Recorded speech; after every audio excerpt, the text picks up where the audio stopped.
Our story begins with a boy named Peuk. Today is his first day inside prison. But this isn't just any prison, it's a juvenile detention center, and Peuk is just under 18. His childhood, a nightmare. He was raised in the shadows of crime, surrounded by drug dealers and criminals. His mother used to sell drugs just to feed them. At school, teachers would publicly humiliate Peuk, calling him the son of a drug dealer. One day, the police caught his mother red-handed.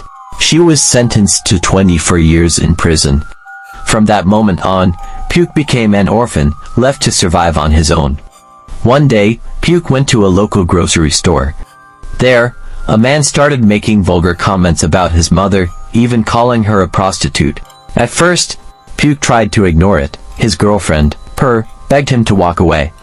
But then, that man crossed the line. He said he'd like to make his mistress too. That was it. Peuk snapped. Without a second thought, he pulled out a gun and shot the man dead. The next scene, Peuk is in an interrogation room. A police officer is beating him mercilessly. But since Peuk was a minor, he wasn't sent to an adult prison. Instead, he was thrown into a juvenile center, a place meant for reform. Sounds better, right? Unfortunately, it wasn't. This place was just as cruel as any adult prison. The only difference was that the prisoners here were teenagers. Power ruled over everything. The strong bullied the weak. Humanity didn't exist. The first day in juvenile center, Peuk entered the facility along with another boy named Fluke, who was arrested for drug dealing. As soon as they arrived, the warden eyed them closely. When he looked into Peuk's eyes and saw no fear, he made a decision. Break this boy's spirit. Where you came from doesn't matter, the warden growled. But if you show me attitude here, I'll make your life a living hell. They were thrown into the changing room, where a boy named Bear was waiting. The warden ordered Bear to break them in. Bear smirked. Don't worry, sir. When we're done, these two will be begging on their knees. Bear and his crew humiliated Peuk, stripping him down, mocking him, shaving his head, and it was just the beginning. This was a daily nightmare they now had to live. Nighttime horror. Space was limited, so dozens of inmates were stuffed into a single cell. That night, Bear gave a signal. His gang stood up and dragged Fluke away, saying the boss had work for him. Peuk refused to go. Fluke begged for mercy, but no one came to help. Bear gave Fluke two choices. 1. Give in and become his property. 2. Refuse and become everyone's toy. Fluke, terrified, gave in. Meanwhile, they beat Peuk mercilessly, leaving him half dead. The next morning, Peuk limped into the cafeteria. All eyes were on him. Gang politics began. The center was divided into blocks, each with its own gang leader. In one block, a guy told Gus, their leader, "That new kid, Peuk, he's from your hometown. We should bring him in." When Peuk reached the counter, the cook refused to serve him. "No food for you. Come tomorrow." Peuk didn't argue. He was about to eat burnt leftovers when Bear walked over and knocked it to the ground. Everyone waited for Peuk to retaliate. He didn't. He quietly picked up the food and ate it from the floor. Everyone thought he was crazy, but Gus saw wisdom. "He did the right thing," Gus said. "If he doesn't eat, he dies." Later, all inmates were taken to shower.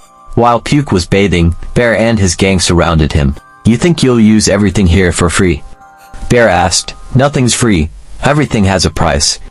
Peuk refused to kneel, so Bear kicked him. According to their twisted rules, Peuk had to endure 5 kicks. First kick, Bear himself. Second, a Fluke was forced to kick Peuk. He did, but gently. Third and fourth, Bear's gang. Fifth, brutal. Peuk tried to resist, and for that, he got beaten into unconsciousness. Flashback, a younger Peuk boxing to earn money. When he came home bruised, his mother asked, "Why are you doing this?" Peuk replied, "You sell drugs. People mock me. I don't want to live off drug money." A friend in the darkness. Back to the present, Peuk wakes up. The warden warns him, "Get out in 5 minutes, or next time, it'll be worse." Fluke is waiting for him outside. He says sorry, and offers him an orange. That's when their friendship begins, a dangerous system. Meanwhile, the warden tells Bear, "You're making things worse. I want you to finish it before my cigarette burns out." Bear starts beating Fluke again. No one steps in except Peuk. "If you're a real man," Peuk yells, "fight me." He kicks one of Bear's guys unconscious. Before things escalate, Golf, another gang leader, arrives. He wants both Peuk and Fluke in his block, but Bear refuses. These were his toys. Gus arrives. A deal is struck. Golf gets Peuk, Fluke stays behind. That night, Gus tells Peuk, "You're not like Fluke." He obeys to survive. You would have never lasted among them. He hands Peuk a wooden knife. "I made this myself. Use it only if you have to." Peuk sleeps well for the first time in days, but Fluke suffers. Fluke's final sacrifice. One night, Bear says, "I don't need this toy anymore. Do whatever you want with him." They raped him brutally. Fluke cried, begged, screamed. No one helped. Later, he hears Bear plotting to poison Peuk with crushed razor blades in food. The next day, when the tainted plate reaches Peuk, Fluke snatches it and eats it himself. Within minutes, he starts bleeding and collapsing. Peuk tries to save him, but Gus stops him. It'll only make it worse. Fluke dies, saving his friend. Gang war ignites. Tension erupts. Gus finally agrees to a gang war. The next day, both gangs gather in the yard. Gus stabs Bear repeatedly. Guards arrive. Sirens blare. Later that night, Peuk notices Gus is burning with fever. He calls for help. Gus whispers, "These people are like us. No home, no family. Now they're your responsibility." Gus dies that night. His father, who waited 10 years for his release, breaks down. The final battle. Peuk and Golf decide. They must kill Bear. Bear offers a deal. "If you want to kill me, fight me one-on-one." Golf agrees. "If Peuk loses, you can kill me too." Peuk trains all night. He tells Golf, "I think I'm going to die tomorrow. I miss my mom." The next day, the fight begins. Bear cheats again, wearing armor. Peuk is terrified. He's stabbed once, twice, then. He remembers boxing. It's not about fists. It's about timing. He attacks Bear's legs, knocks him down, and stabs him repeatedly. Bear's friend tries to interfere, but Golf blocks him. Peuk kills Bear, for good. Aftermath and farewell. Guards arrive. The warden beats everyone but says, "How can we care for you, when you don't even care for yourselves?" Later, he surprises Peuk and Golf with delicious food. "If you want more of this, you need to leave. You can't survive here forever." They're being transferred to new prisons, better ones. As they say goodbye, Peuk thinks to himself, "I've learned so much here.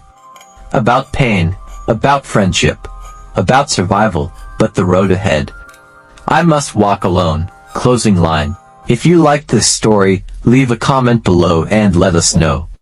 Would you like to see more raw, real, and emotional stories like this one? Thanks for watching.